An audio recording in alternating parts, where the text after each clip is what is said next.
안녕하세요. 안녕하세요. 네. 오늘 제가 궁금한 건요. 평범한 사람이 자신만의 아우라를 만들 수 있는 그런 방법이 있을까요? 누군가는 이미 우리 평범한 사람들한테 아우라를 느끼고 있어요. 예를 들어서 우리나라 대기업에 어떤 사람이 다녀요. 대기업에 다니는 본인은 본인한테 아우라가 별로 없다고 생각해요. 그런데 그분이 출신 대학에서 그 회사에 간 사람이 그분밖에 없어요. 후배들은 전부 아우라를 느껴요. 그렇기 때문에 아우라는 굉장히 상대적인 거예요. 아우라를 만들기 위해서 내가 굉장히 사실은 존경할 만한 사람이 되는 게 아니라 사실은 우리의 아우라를 만드는 상당 부분은 우리의 위치와 우리의 능력이에요. 사실 아우라라는 것 자체는 그 사람의 진실을 못 보게끔 만드는 어떤 의미에서 심리적 베일인 거거든요. 그래서 사실은 내가 누군가한테 아우라를 느끼고 있다는 거는 사실은 내가 굉장히 위험한 상태라는 걸 의미할 수도 있어요. 아우라를 느끼지 않는 게 오히려 정상인 거예요. 아우라가 없이 그 사람을 꿰뚫어 보는 게 우리의 정상적인 인간관계인 거예요.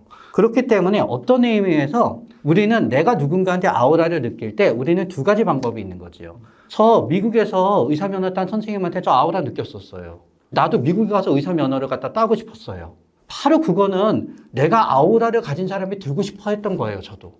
그 수단이 그거라고 생각했었던 거지요. 그렇게 하는 방법이 있고, 또 두 번째는 내가 아우라를 느끼고 있다는 게 결국은 나의 어떤 열등감에서 비롯된다는 걸 깨닫게 되는 거예요. 그래서 내가 열등감을 없애게 되면은 나의 아우라가 없어지게 되는 거예요. 그러면 저의 열등감은 뭐였냐? 저의 열등감은 제가 서울대를 못 나왔던 거예요. 그게 저의 커다란 열등감이었어요. 그래서 저는 서울대 출신들이 절반의 인턴을 차지하는 서울 아산병원에 가서 인턴을 하고 싶었던 거예요. 그러나 거기에 갔더니 같이 이렇게 있어 보다가 보니까 또 깨닫게 됐어요. 서울대에서 온 서울대 출신의 동료 인턴들을 보니까 뭐 그렇게 나보다 잘하는 게 없는 거예요. 서울대에 대한 아우라가 깨진 거예요. 환상이 깨졌군요. 네. 깨졌을 때 그냥 거기에서 제가 인정하면 되는데 서울대에 대한 아우라가 깨지니까 미국 출신에 대한 아우라가 있게 된 거예요. 미국물을 먹으면은 내가 열등감에서 벗어날 것 같았어요. 그런데 실제로 그리고 나서 제가 또 그게 별거 아니란 걸 했어요. 그래서 제가 미국물을 먹고 나서 제 우월감도 없어졌고 제 열등감도 없어졌고 전 이제 그 다음부터 평생을 살면서 누군가한테 아우라를 느껴본 적이 없는 거예요. 그렇기 때문에 어떤 의미에서 내가 누군가한테 아우라를 느끼고 그 아우라를 나도 가지기 위해 노력하는 것 자체도 나쁘지 않을 수도 있어요. 결국은 거기에 다다르게 되면은 내가 열등감을 해결하는 방법이니까요. 사실 열등감을 해결하는 데는 우리의 두 가지 길이 있어요. 하나는 열등감의 근원을 없애버리는 거예요. 전 없애버린 거잖아요. 근데 두 번째 방법은 뭐냐? 나의 심리적으로 열등감을 느끼는 부분을 알고 그거를 인지하고 깨달아서 바뀌는 건데 그게 참 어려워요. 그렇기 때문에 어떤 의미에서 여러분이 누군가한테 아우라를 느낀다는 거는 여러분 마음속에서는 무의식적으로 결국은 그 사람을 넘어서서 나의 열등감을 없애고 싶은 마음이 있는 거죠. 그러면 저는 노력하면 된다고 생각해요. 그 과정 중에서 그게 깨질 수도 있고 그거를 달성할 수도 있고 우리는 벗어나게 돼요. 그러나 제가 진짜 경계하고 싶은 게 있어요. 어떤 사람의 아우라를 느끼고 그 사람의 추종자가 되면 안 돼요. 결국은 지배당하게 돼요. 그렇기 때문에 누군가의 아우라를 느끼고 누군가의 추종자인 분들은요, 그 아우라를 느끼는 그 대상인 사람의 진면목이 밝혀지고 아우라가 아니라 쓰레기라는 게 밝혀지잖아요. 또다시 내가 추종할 사람을 찾아 나서요. 그렇기 때문에 우리는 남한테 아우라를 느끼고 그 사람을 추종함으로 인해서 나의 텅 빈 마음을 메우고 그 사람의 집단에 속함으로 인해서 나의 열등감을 갖다 보상받고자 하는 마음이면은 내가 아우라를 누군가한테 느낀다는 게 굉장히 위험한 행위예요. 그거는 나를 갖다 추종자로 만드는 거고요. 타인의 도구로 만드는 행위가 돼요. 그러면서 우리는 심리적으로 착취당하게 되는 거고 그 착취를 우리가 그래도 그 사람 대단한 사람이니까 뭔가 뜻이 있을 거야 라고 우리는 이해하게 되는 거예요. 아우라를 풍기는 사람을 바라볼 때 내가 일종의 편향을 통해서 그 사람을 보고 있을 수도 있다라는 사실을 깨닫는 게 중요한 포인트네요. 네, 사실 우리 인간은 다 평범한 사람들이에요. 그렇기 때문에 내가 누구는 나와 다른 특별한 뭔가가 있을 거라고 우린 절대로 생각해서는 안 돼요. 우리는 전부 다 눈, 코, 입기가 비슷하고요. 지능검사를 50대에 지능검사하면요, 편차가 매우 적게 나와요.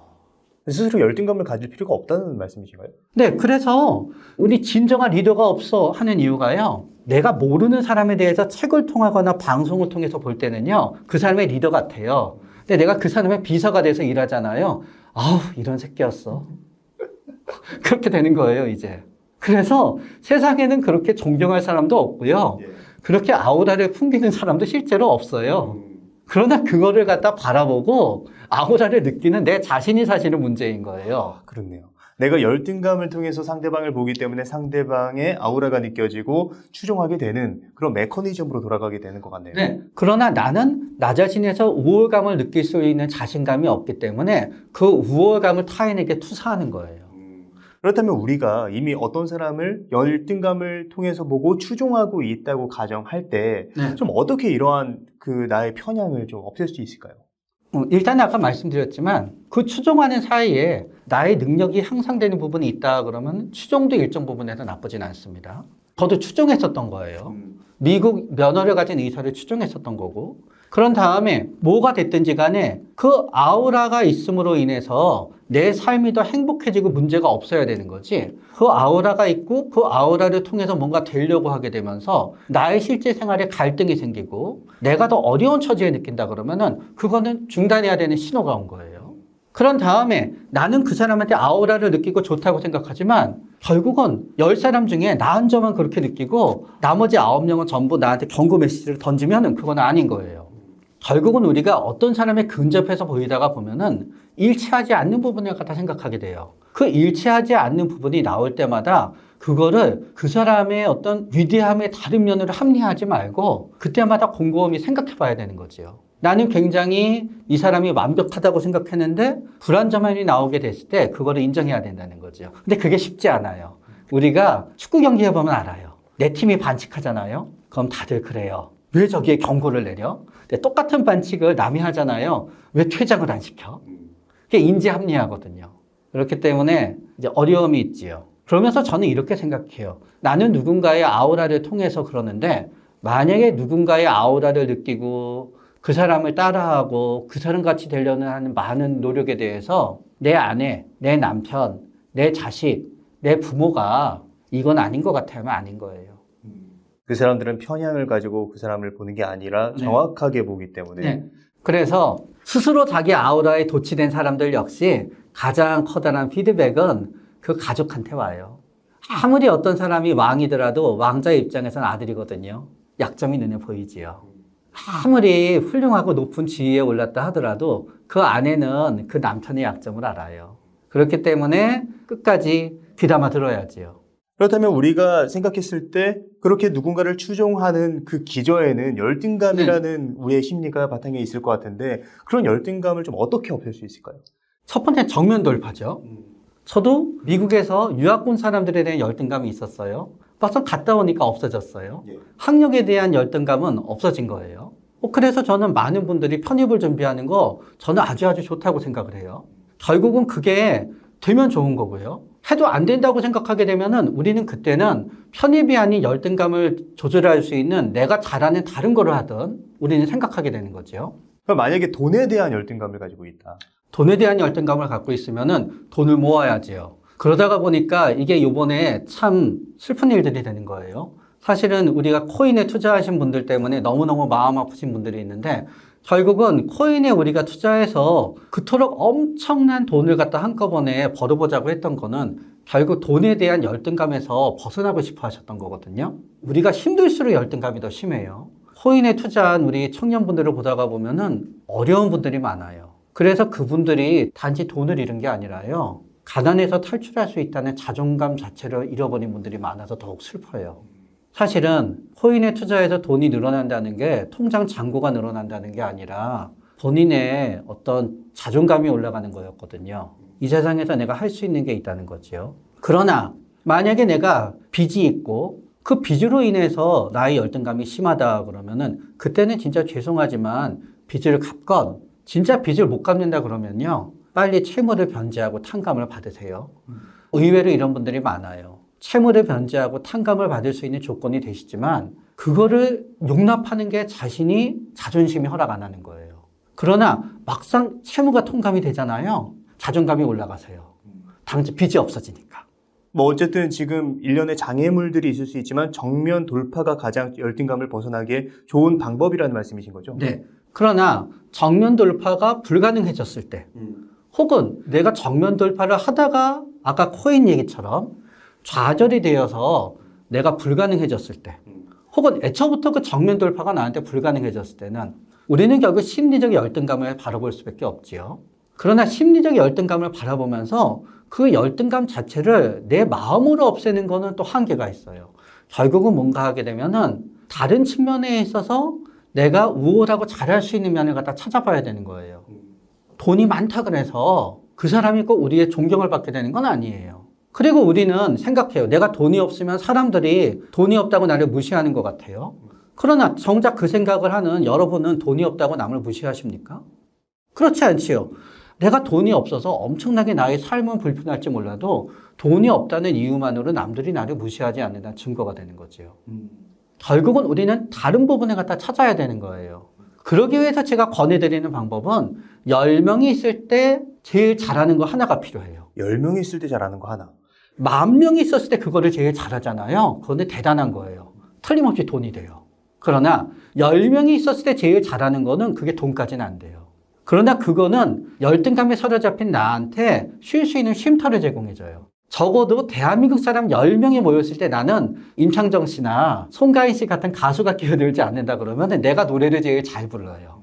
그러면 나는 노래방에 있는 그 3시간만큼은 난 열등감에서 벗어나 있어요. 나는 이렇게 좋은 아파트에서 살아라고 해서 동창회에 나가면 우월감을 가졌던 사람도요, 노래방에서 노래 부르는 3시간 동안은 나한테 열등감을 가지게 돼요. 그렇네요. 그렇기 때문에 내가 바라보는 특정 부분에 있어서 우월감을 갖다 가졌더라도 그 사람이 모든 부분에 있어서 다 나보다 우월할 수는 없는 거예요. 그래서 우리는 적어도 10명 중에 하나에서는 내가 최고인 게 있어야 되는 거고요. 그 다음에 또 중요한 거는 만약에 이 세상이 사람이 다 한 명도 살지 않아요. 살아있는 사람이 나 하나밖에 없다 그러면 그 돈은 나한테 아무 소용이 없어요. 열등감과 우월감은 결국은 인간으로서의 나를 타인으로서의 누가 나를 갖다 인정해주냐 인정해주지 않냐는 데 있죠. 누가 나를 인간 자체로 인정해주잖아요. 그 사람이랑 있는 순간만큼은 우리는 열등감을 느끼지 않아요. 그래서 많은 사람들이요, 사랑하잖아요. 자존감이 올라가요. 그 사랑이 유지가 되는 한은 나는 열등감에서 굉장히 자유로워져요.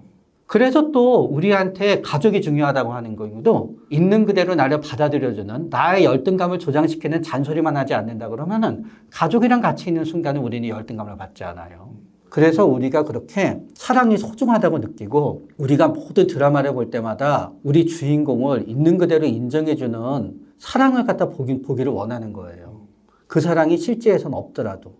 그렇기 때문에 오히려 나의 열등감을 극복하기 위해서 돈을 많이 모으는 것보다, 나의 외모가 바뀌는 것보다, 혹은 나의 어떤 출신 대학이 바뀌는 것보다 더 중요한 거는 사랑할 누군가가 나한테 생기는 건데요. 그 사랑할 누군가는 내가 돈이 많아도 안 생길 수 있고요. 돈이 없어도 생길 수 있고요. 내가 과거에 공부를 못했더라도 나는 사랑하는 사람을 만날 수 있고요. 내가 과거에 공부를 잘했더라도 사랑하는 사람을 못 만날 수 있어요. 결국에 우리가 열등감을 느끼는 이유가 사람 때문이고 사람으로서 해결할 수 있다라는 말씀을 해주신 것 같습니다. 자, 오늘 최명기 선생님을 모시고 우리 주변의 아우라를 뿜어내는 사람들이 가지고 있는 특징, 그리고 그런 사람들을 바라보는 우리의 열등감에 의한 메커니즘, 그리고 열등감을 어떻게 없앨 수 있는지 그 방법에 대한 이야기를 들었습니다. 그럼 오늘의 심리학은 여기까지 하도록 하겠습니다. 좋은 말씀 해주셔서 감사합니다. 감사합니다. 네, 감사합니다.